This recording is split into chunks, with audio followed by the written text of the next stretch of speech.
Well, if you were here this morning, we want to welcome you back, and glad that you're here. If you weren't here this morning and you're out this evening for the first time here, we're glad that you're here.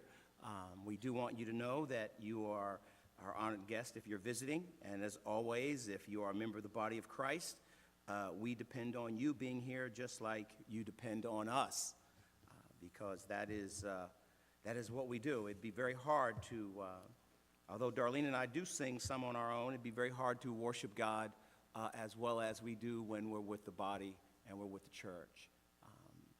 Thank everybody for participating in the way that they have. I did a devotion, some of y'all might remember, a little while back on a Wednesday on the 23rd Psalm, and I wanted to take that same thing and advance it just a little bit further. Some of you might remember it, some of you might not, but either way, I think it'll be okay. This morning we talked about the Good Shepherd, which is Jesus the Christ. We talked about, why sheep need a shepherd, and we talked about a shepherd is not a shepherd without sheep, and how important that relationship is. Tonight I want to take a look at I'm going to go back and look at some of the, if you will, the fathers of faith and their families and see the reference to them and what they think about shepherds and what they say about God in that capacity. And then I'm going to go back and, as I said in the devotion, look a little bit at David and see what his thoughts were on sheep. We believe that he penned Psalm 23. And then we want to look at Psalm 23, and we want to go ahead and finish from there.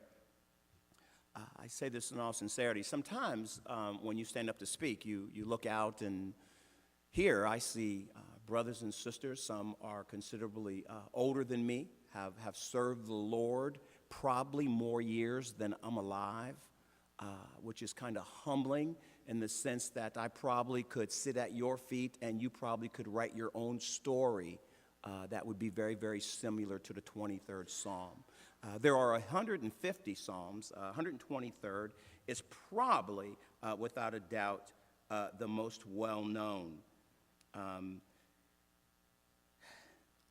So on Wednesday evening, we have been studying Genesis.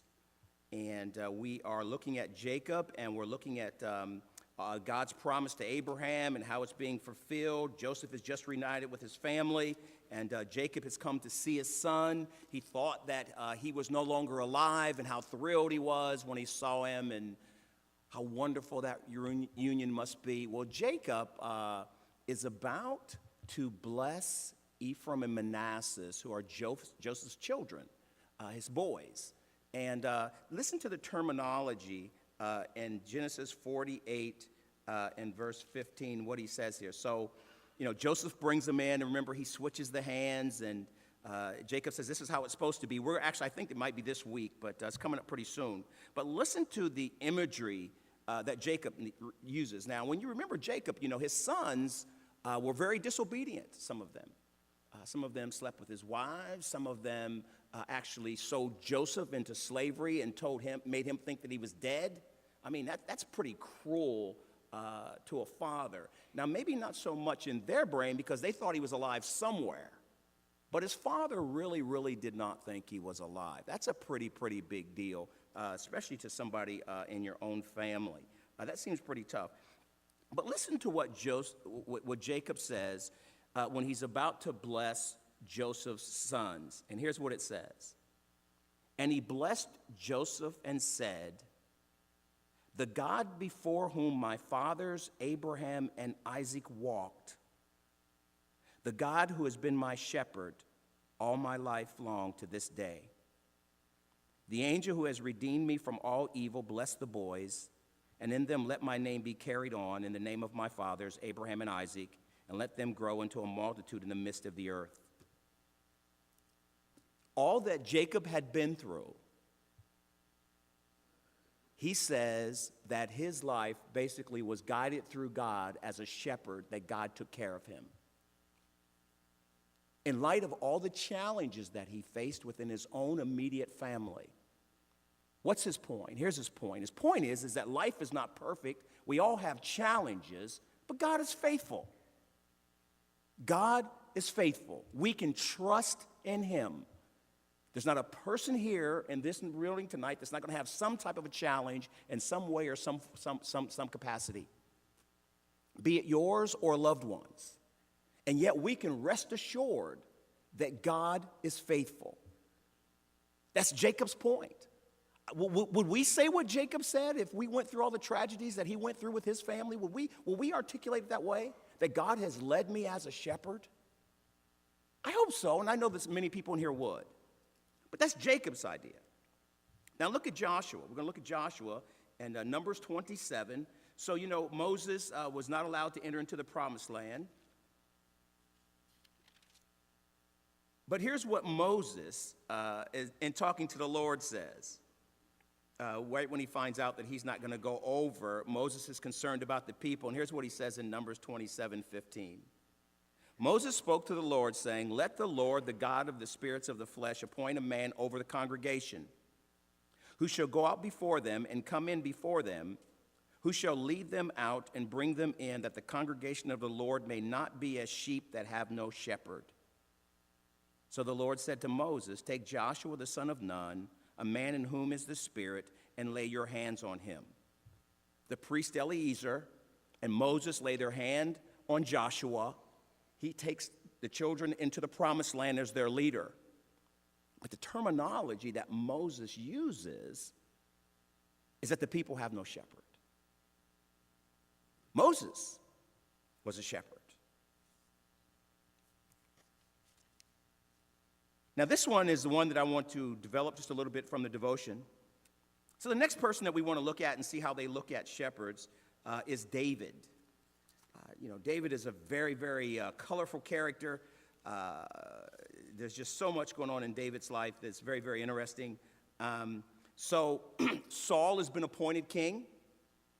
He looks the part. He's a foot taller than everybody else. He's handsome. He's doing what he's supposed to be doing. And all of a sudden, Saul somehow becomes prideful and decides to disobey God.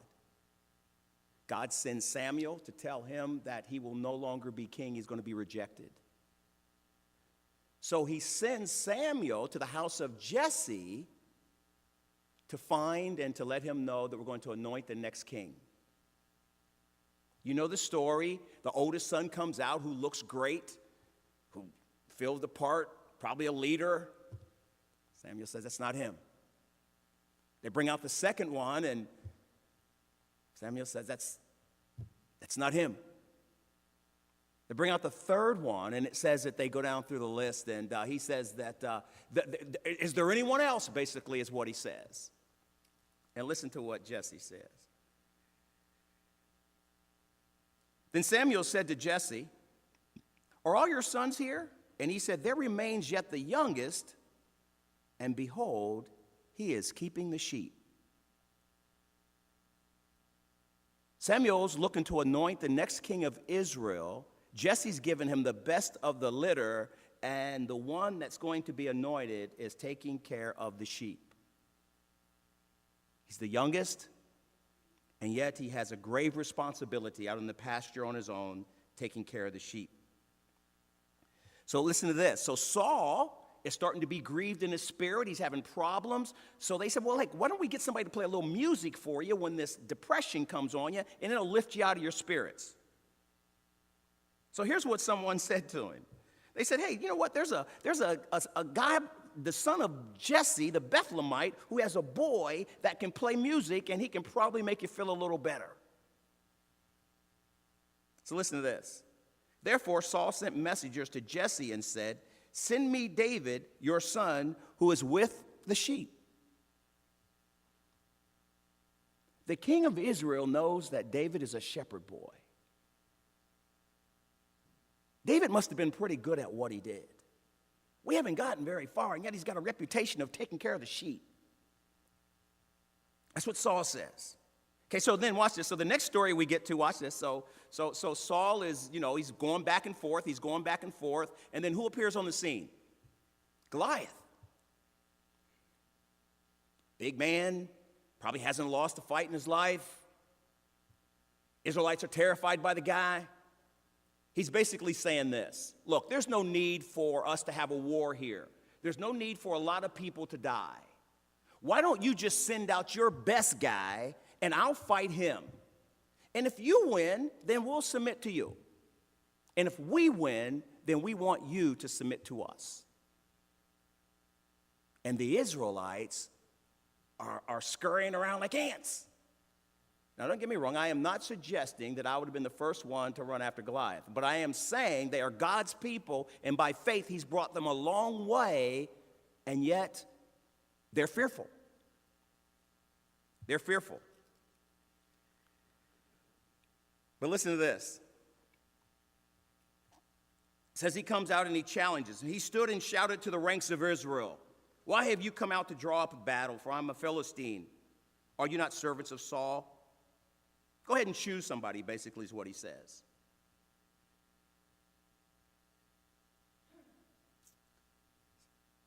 Now, David was the son of the Ephraite of Bethlehem in Judah, named Jesse, who had 8 sons.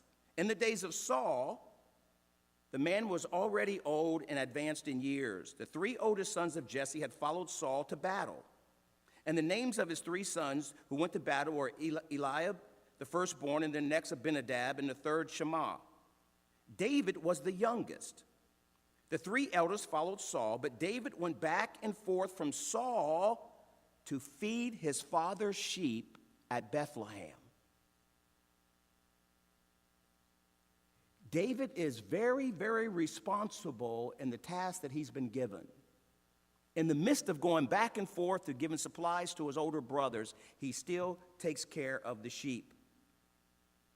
It says, for 40 days the Philistine came forward and took his stand, morning and evening, shouting out to them on what they should do.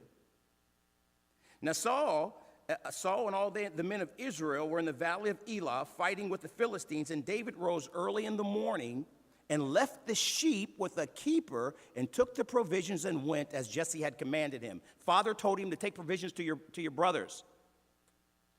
David got someone else to take care of the sheep. He's right on task.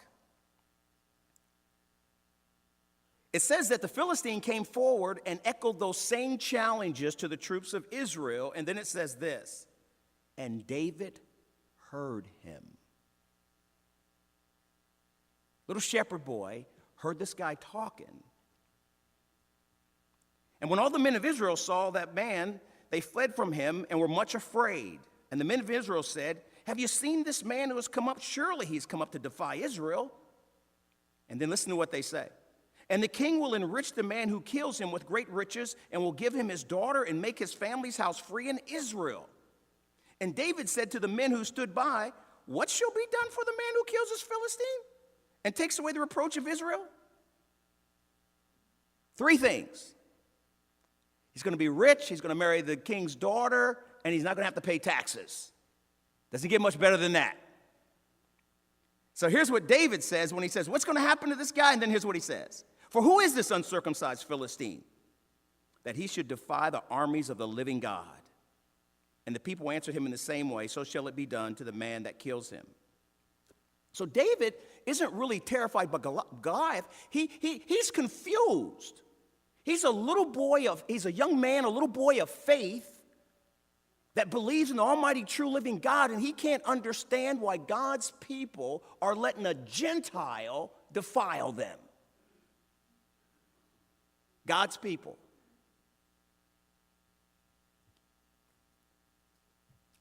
David. Now listen to this. So he's inquired about it. Now Eliab, the oldest son, heard when he spoke to the men, and Eliab's anger was kindled against David, his older brother. You know how older brothers are, right? I mean, they are what they are. They're older brothers.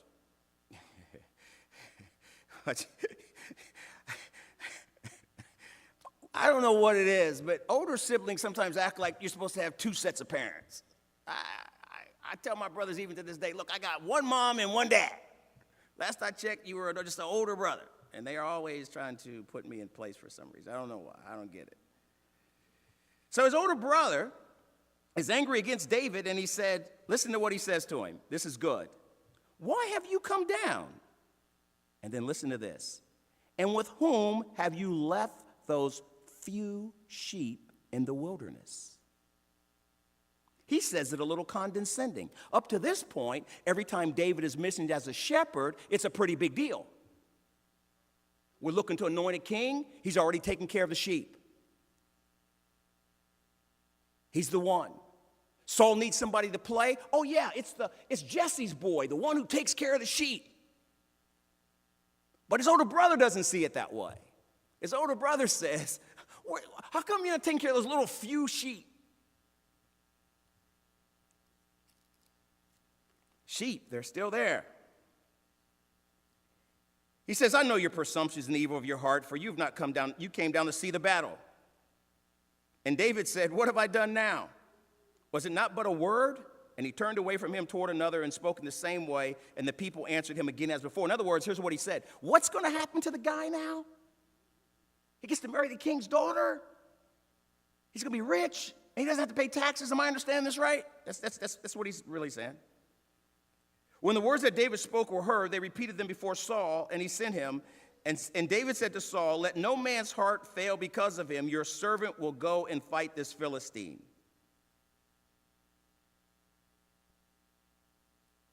So Saul's going to try to give Saul's telling David, you really can't fight him. He's a man. You're just a youth. And then listen to what David says. Look how David looks at the sheep. But David said to Saul, your servant used to keep the sheep for his father. And when there came a lion or a bear and took a lamb from the flock, I went after him and struck him and delivered it out of his mouth. And if he rose against me, I caught him by his beard and struck him and killed him. So now David goes from this little boy taking care of a few sheep to a bear and lion killer. That's pretty serious business. David didn't do like this morning, right? He wasn't a hireling. He wasn't a robber. He wasn't a thief. He put his own life on the line to protect the sheep. Your servant has struck down both lions and bears, and the uncircumcised Philistine shall be like one of them, for he has defied the armies of the living God. David is offended that Goliath has offended God through disrespecting his people. You know the story. Saul tried to give him his armor. David said that's not tested. Probably wouldn't have fit him anyway. David goes out to meet Goliath. See, here's my thought. If I'm Goliath and I see a little dude running at me, this guy's either crazy or he knows something I don't know. That's just the way my brain works. I don't have a problem trying to win and do what I need to do, but if for whatever reason I think somehow the odds have changed, I don't have a problem leaving. But Saul stood his ground. Then David said to the Philistine, you come to me with a sword and a spear and with a javelin, but I come to you in the name of the Lord of hosts, the God of the armies of Israel, whom you have defiled. This day the Lord will deliver you into my hand, and I will strike you down and cut off your head. And I will give the dead bodies of the host of the Philistines this day to the birds of the air and the wild beasts of the earth, that all the earth may know that there is a God in Israel. That's David's heartbeat. And that all this assembly may know that the Lord saves not with sword and spear, for the battle is the Lord's, and he will give you into our hand. How does David know that? He says he fought the bear and the lion, right? But in reality, he's probably been trusting God to help him take care of the sheep since he was out there the first night by himself. That's all he knows. He probably knows he couldn't do it on his own, but he's got faith enough to trust in God. And at that point, it's secondary for him. It's like breathing. Just as God delivered the bear and the lion, he'll deliver this Philistine. Because he was faithful in taking care of the sheep, even though his brother said a few little sheep. David must have been very, very, very good at what he did. So in 2 Samuel, watch this, David is now going to become king. 2 Samuel 2, he's anointed king of Judah. 2 Samuel 5, we're fast forwarding, he's anointed the king of Israel. And here's what the passage says.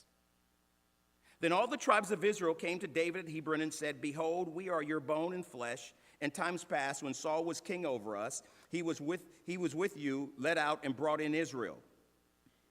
And the Lord said to you, you shall be shepherd of my people Israel, and you shall be prince over Israel." And all the elders of Israel came to the king at Hebron, and King David made a covenant with them at Hebron before the Lord, and they anointed David king over Israel. David was 30 years old when he began to reign, and he reigned 40 years. At Hebron, he reigned over Judah 7 years and 6 months, and at Jerusalem, he reigned over Israel and Judah 33 years.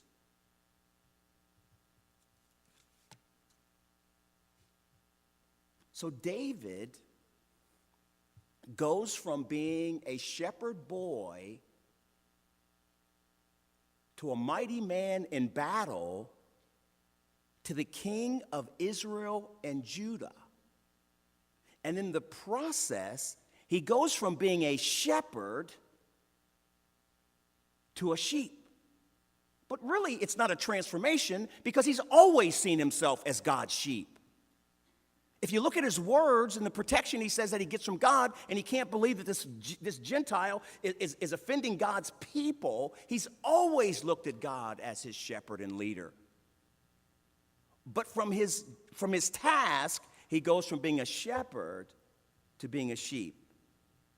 That's how we're going to approach the 23rd Psalm. There's many passages in Psalms that will come back to that, and let me just look at a couple while we're looking. Just listen to this terminology. 28:9. "Oh, save your people and bless your heritage. Be their shepherd and carry them forever." Psalm 77:20. Very, very similar language, 77:20. "You led your people like a flock by the hand of Moses and Aaron." The psalmist says that when Moses and Aaron led God's people out of Egypt, he led them like a flock. 78:52. "Then he led out his people like sheep and guided them in the wilderness like a flock," coming out of Egypt. 81. "Give ear, O shepherd of Israel, you who led Joseph like a flock." When we look at Joseph on Wednesday, it says that God led him as his shepherd like a flock. How awesome is that? 95:7. "For he is our God, and we are the people of his pasture and the sheep of his hand. Today, if you hear his voice, harden not your hearts." 103. "Know that the Lord, he is God. It is he who made us, and we are his. We are his people and the sheep of his pasture." One more. Isaiah 40. We know Isaiah 40, right? Because Isaiah 40 is quoted in the Gospels and talking about John the Baptist as preparing the way for the Lord. First 6, 7 verses there. But listen to what it says in verse 11, tucked in that great chapter. "He will tend his flock like a shepherd. He will gather the lambs in his arms. He will carry them in his bosom and gently lead those who are with young." What a shepherd. What a God who cares. Here's our 3 points looking at the 23rd Psalm. He says, "I shall not want," and I'm going to decide that he's saying, "I shall not want," and the reason he doesn't want is because he's being led. He says, "I will not fear any evil," because he knows that he's being protected by God. And then he says, lastly, "I will dwell in the house of the Lord," and he says that because God's mercy and God is blessing him. David's father was a shepherd, and David was a shepherd. In the book, a shepherd looks at the 23rd Psalm. The guy's name is Keller. He says that there's really 4 things that have to happen for a sheep to want to lay down. He says, number 1, it has to be free of fear, free of friction from other sheep. He says free of pests and parasites, and free of hunger. Otherwise, they will not lay down and rest. And so, let's look at the 23rd Psalm. "The Lord is my shepherd, and I shall not want." The Lord is my shepherd, and I shall not want. If all we got was the first part of that we are his sheep, that he cares for us, what else do we need? I shall not want. Why? Because God will take care of us. He always does. He says he makes me to lie down in green pastures. Do you know why he makes them to lie down in green pastures? Because on their own, they don't know where to go or what to do or where to eat. But the shepherd takes care of them and provides it for them. He leads me beside still waters. Most sheep don't like water. Could be because of their wool. Maybe it gets wet and they could drown very easily. I don't know. But he leads them beside the still waters. Now, this guy says that there's 3 ways that sheep get hydrated. He says they can have the dew on the morning grass, deep wells, or springs or streams. And he says the challenge in the wilderness is it's up to the shepherd to make sure one of those are met so that the sheep don't get dehydrated. He restores my soul. Have you ever been spent? Have you ever been worn out emotionally, mentally, spiritually, physically? He restores your soul. He brings you back to where you ought to be. He leads me in the paths of righteousness for his name's sake. Now, how does he do that? He does that through his word. Through reading his word, we understand it's a light into our path. It's the words of life. It's what makes us what we are. It draws us near to him, near to one another. Teaches us how to treat our neighbor. Teaches us how to treat our mates, our children. Teaches us how to pray. Teaches us how to serve God. Teaches us how to worship. Teach us how to be like Jesus. Teach us how to appreciate Jesus. And then verse 4, he says, and even though I walk through the valley of the shadow of death, he says, I will fear no evil, for you are with me. Your rod and your staff comfort me. Now, oftentimes, everybody thinks that verse is really talking about death. There's commentators are torn on it. I think if you read it, it says, even though I walk through the valley of the shadow of death, I fear no evil.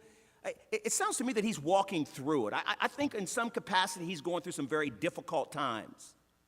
But I don't think he's talking about dying and going to heaven. That's just my personal opinion. I think he's saying things are tough. The valleys are dark. Things aren't easy here. However, the shepherd takes care of the sheep in those capacities, just as God will take care of us. Why? Because they're totally dependent upon the shepherd. When we pray and have faith, we really only have 2 basic outcomes. There might be many choices, but really there's only 2 outcomes. One is positive and one is negative. On the negative side, if something's wrong, then we normally pray for avoidance, or we should pray for endurance. On the positive side of trying to achieve things, we should pray for success, or we should pray for the Spirit to try again, either at that or something else. Why? So that we can learn and grow in trusting God. When you stop and think about the challenges that you face, sometimes we think no problem means we're being blessed. And yet the reality is, whether we have challenges or don't have challenges, if we serve God faithfully, we're being blessed. There isn't anyone in here right now that couldn't find something that you're being blessed by. Some might have to look a little harder than others, but you can find that. Why? Because God takes care of his own. We're his sheep. We're his people. Sometimes we have to learn and grow. I will fear no evil. Why? For you are with me. Your rod and your staff, they comfort me. A rod and a staff was what a shepherd used to protect the sheep, for avengers, and also to help them get where they needed to go safely. And then listen to this terminology. You prepare a table before me in the presence of my enemies. Things are difficult. Things aren't comfortable. And yet God prepares a meal for you. That's the imagery that he's using here. And then he goes on to say that surely goodness and mercy shall follow me all the days of my life, and I will dwell in the house of the Lord forever. But if you back up, he says, you anoint my head with oil, and my cup overflows. Have you ever felt that way? On your mountain peak of joy, that everything is just going well, and that how much you appreciate it, and that your cup overflows? There's a song that Darlene and I get occasionally on the radio. We don't know who wrote it, and we haven't really looked it up or anything, but it says something like, every time I turn around, there's a blessing running me down. Doesn't mean that everything is perfect. But man, when you stop and consider who God is and who we are as his people, it's a game changer in this world, especially all that's going on around us. Here's what Charles Spurgeon in his commentary said on he anointeth my head with oil, and my cup runneth over. He said, in the East, the people frequently anoint their visitors, and some with a very fragrant perfume, and give them a cup or a glass of some choice wine, which they are careful to fill it to the rim, fill it till it runs over. The first was designed to show their love and respect. The latter is to imply that while they remain there, they should have an abundance of everything. They shall dwell in the house of the Lord forever. Why? Because of God's mercy and God's blessings. How are we going to dwell with him forever? We're with God. We're with his people. Not only here on earth, but also in eternity. It doesn't get any better than that. We are the salt of the earth. Not arrogantly, but because of who Jesus is, we are. We are the light of the world. All of us together shine brighter, have more seasoning for the community in which we live, and even the things that we do from afar. So I'm going to finish with reading the 23rd Psalm. Here's what I want you to do. I want you to look at your situation, and when you get a chance sometime this week, I want you to read this psalm from your perspective and see if it doesn't make a difference for you. The Lord is my shepherd, I shall not want. He makes me lie down in green pastures. He leads me beside still waters. He restores my soul. He leads me in the paths of righteousness for his name's sake. Even though I walk through the valley of the shadow of death, I will fear no evil, for you are with me. Your rod and your staff, they comfort me. You prepare a table before me in the presence of my enemies. You anoint my head with oil. My cup overflows. Surely goodness and mercy shall follow me all the days of my life, and I will dwell in the house of the Lord forever. This morning we talked about Jesus, and he said that his sheep hear his voice, and he calls them by name. As always, we would never want to have an assembly close without giving somebody an opportunity to decide, watch this, decide to be a sheep of Jesus. Decide to be a sheep of the almighty true living God. By faith, that's our part. We have to decide that part of it. But God is a loving shepherd who cares for us beyond measure, who will help us overcome the challenges that we have or give us the strength to endure them. If you want to confess Christ tonight and come forward and put him on in baptism, we surely would like to do that for you. If you have any questions that we can answer, please do that. If there's anything else that